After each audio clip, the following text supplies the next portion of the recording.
profe, mi nombre es Jonathan Mauricio Abonza Peña del curso 11.1. El día de hoy hablaré acerca de las experiencias de los sagrados y las tradiciones religiosas.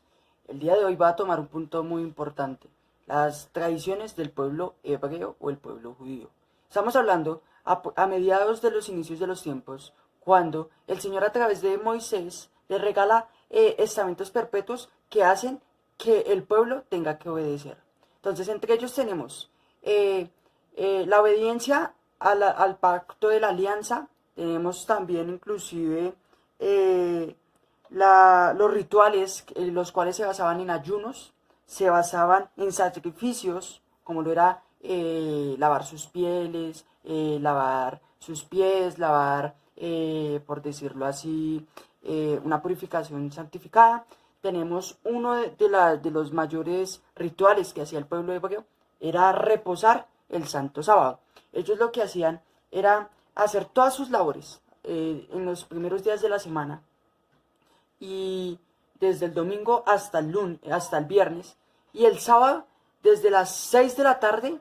Ellos, el viernes desde las 6 de la tarde ya no era permitido que hicieran nada. Entonces ellos venían los días anteriores, por decirlo así, su preparación, el cual, si no observaban este día, el Señor los castigaba y inclusive podían perder la vida.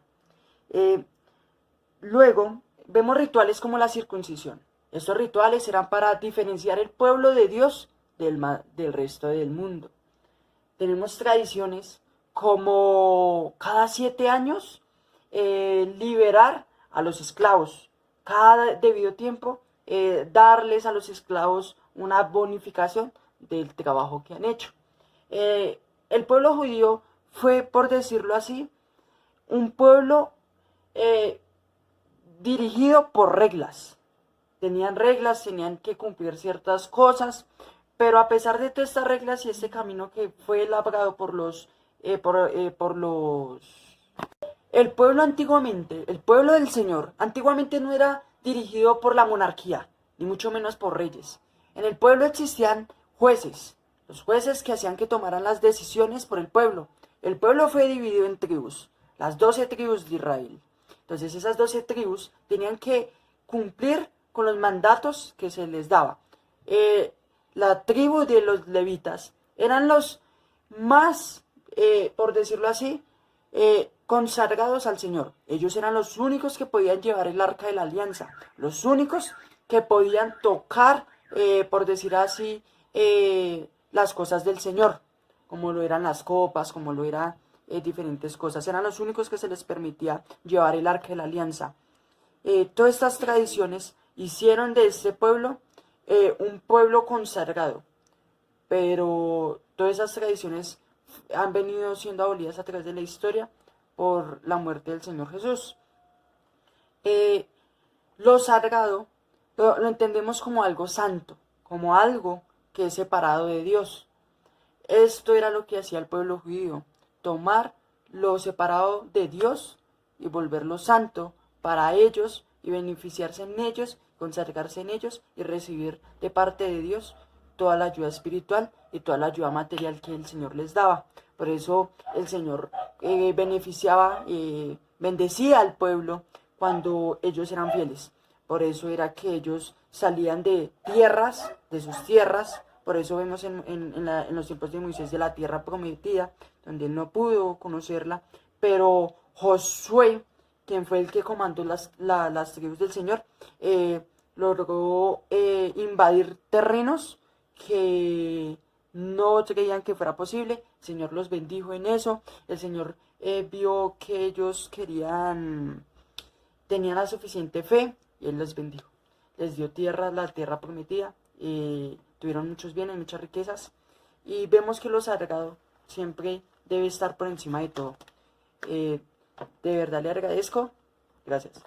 José Severano Trovato. Este es el autor. Hablaré de la biografía. 26 de abril del 2004, en Buenos Aires.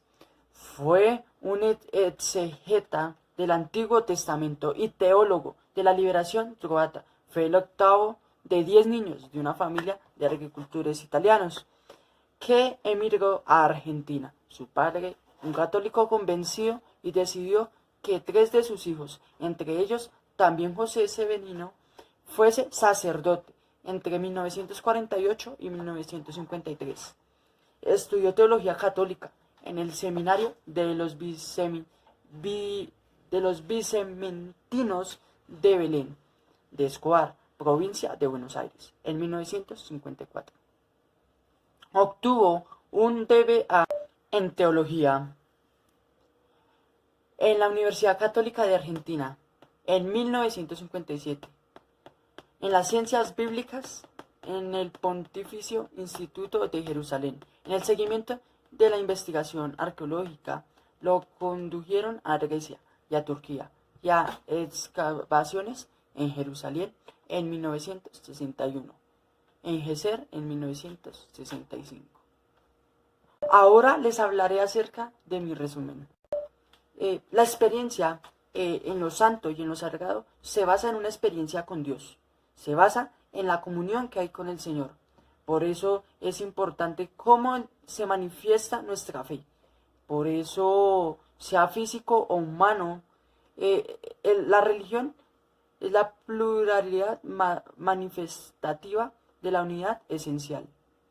Entendemos que todas las religiones, que todas las tradiciones provienen desde un punto, por decirlo así, religioso.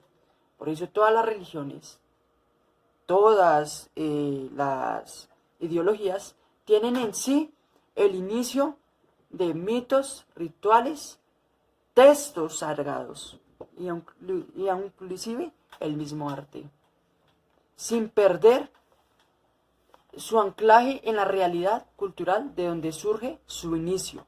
La ciencia en este momento bien establecida es la que ha dado el conocimiento de todos los fundamentos de las religiones. En las diferentes épocas de nuestra historia han habido ritos sagrados, han habido, por decirlo así, pactos con dioses, el cual el ser humano ha tenido que entregar parte de ello. Hoy, en pleno siglo XXI, la religión predominante es el catolicismo. Esta religión, las tradiciones que venían inclusive desde el pueblo judío, lo vemos hoy en día, inclusive en el siglo XXI. La religión siempre se ha extendido a través de los tiempos, unos más que otros. Por eso observamos que en la Edad Media hubo un fuerte impacto en la religión, en lo sagrado, en los ritos. Por eso no era permitido que nadie fuese supremo al Papa. Solamente él era, por decirlo, el gobernante del mundo. Entonces, en todos los tiempos han habido momentos en los que religiones, puede ser inclusive no católicas, han tenido que hacer pactos con dioses y han tenido que entregar de sí a estos dioses. Solo el porqué de lo que hacemos y el por qué nosotros pensamos que debemos hacerlo es la razón de hacerlo. Por eso es importante el estudio de esto y el por qué lo hacemos. Gracias.